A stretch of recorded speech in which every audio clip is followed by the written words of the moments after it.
쿠마 아도나이 베야푸츠 오예베카 베야누스 메사네카 미파네카.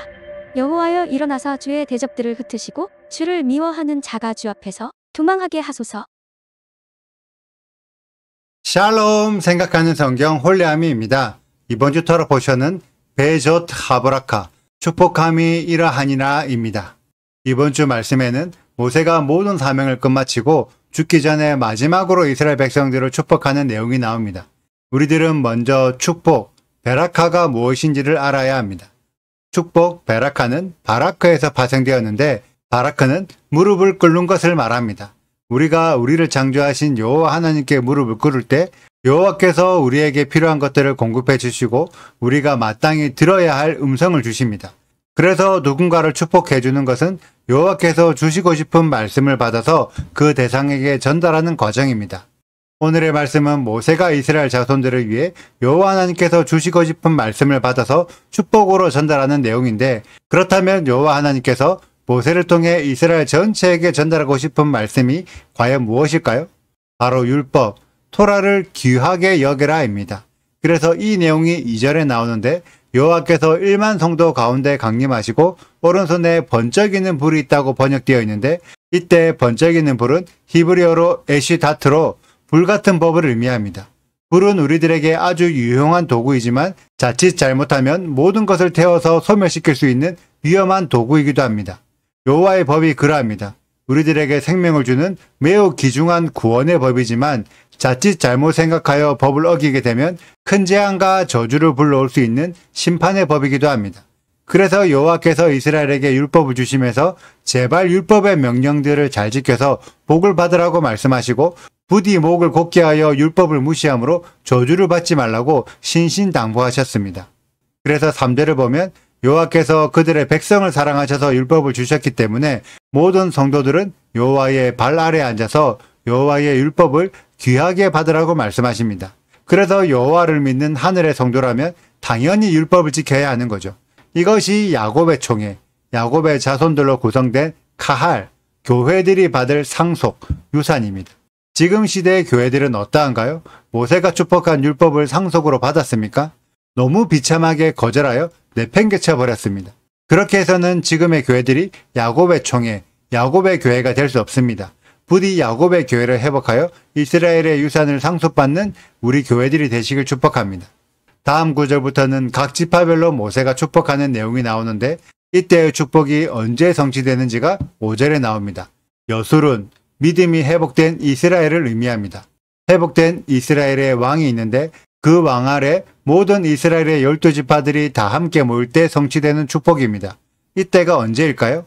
한 왕 아래 이스라엘 12지파가 모두 모인 적은 사울왕, 다윗왕, 솔로몬 왕 시절밖에 없습니다.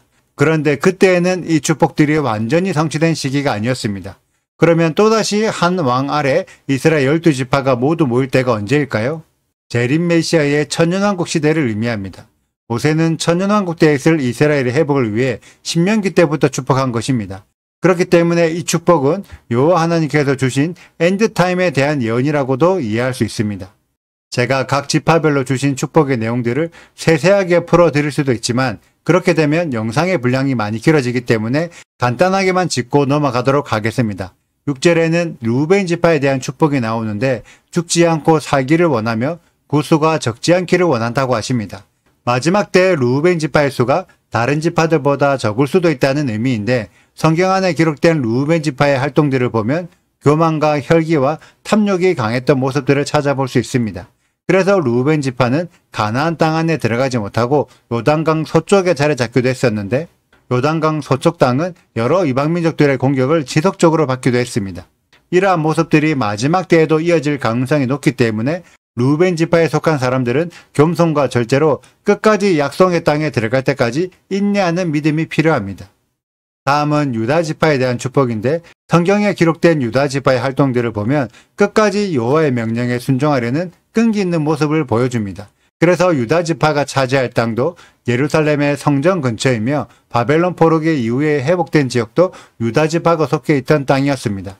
그래서 유다 지파는 끝까지 여호와를 붙잡고 있는 지파라고 할 수 있으며 그렇기 때문에 여호와께서 유다의 음성을 들어주시고 그들의 싸움을 도와주셔서 대적들에게 승리하길 원한다고 축복하는 내용이 기록되어 있습니다. 그래서 아마 지금 이 시간에도 가장 여호와 하나님과 가까운 곳에서 하나님의 명령에 가장 잘 순종하고 있는 사람들이 유다 지파에 속해 있는 사람들일 것입니다. 이번 주 내용 안에 다른 지파들에 대한 축복이 계속 풀어질 텐데 지금 시대에는 이스라엘의 12지파들이 흩어져서 소멸되었다고 생각하시면 안 됩니다. 그래서 이스라엘의 12지파의 자리를 예수 믿는 이방교회가 차지한다는 대체신학적인 잘못된 견해를 버리셔야 하죠. 이미 1948년에 회복된 국가 이스라엘에 계속해서 12지파 사람들이 모여들고 있고 예수와께서 재림하실 때 더욱 많은 12지파가 회복될 것입니다.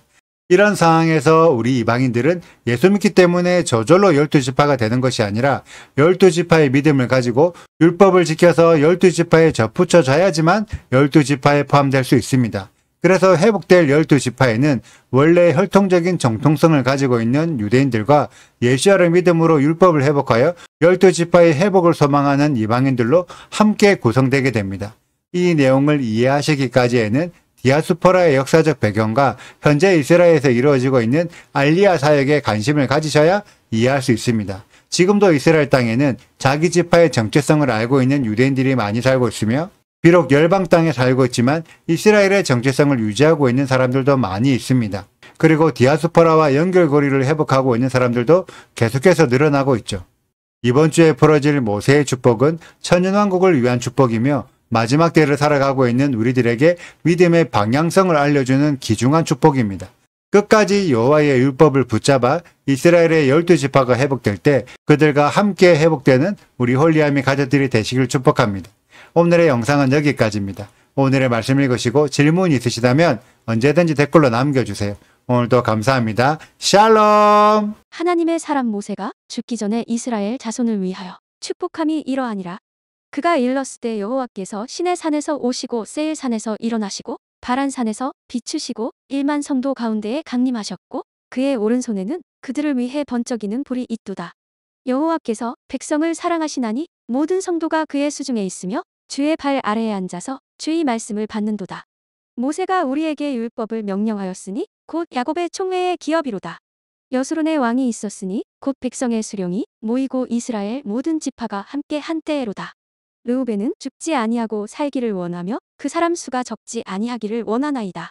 유다에 대한 축복은 이러하니라. 일렀을 때 여호와여 유다의 음성을 들으시고 그의 백성에게로 인도하시오며 그의 손으로 자기를 위하여 싸우게 하시고 주께서 도우사 그가 그 대적을 치게 하시기를 원하나이다. 구독과 좋아요를 눌러주세요. 그리고 알림 설정도 해주시고요. 사랑과 관심 부탁드려요. 슈바 아도나이 리베보트 할레페 이스라엘 여호와여 이스라엘 천만인에게로 돌아오소서.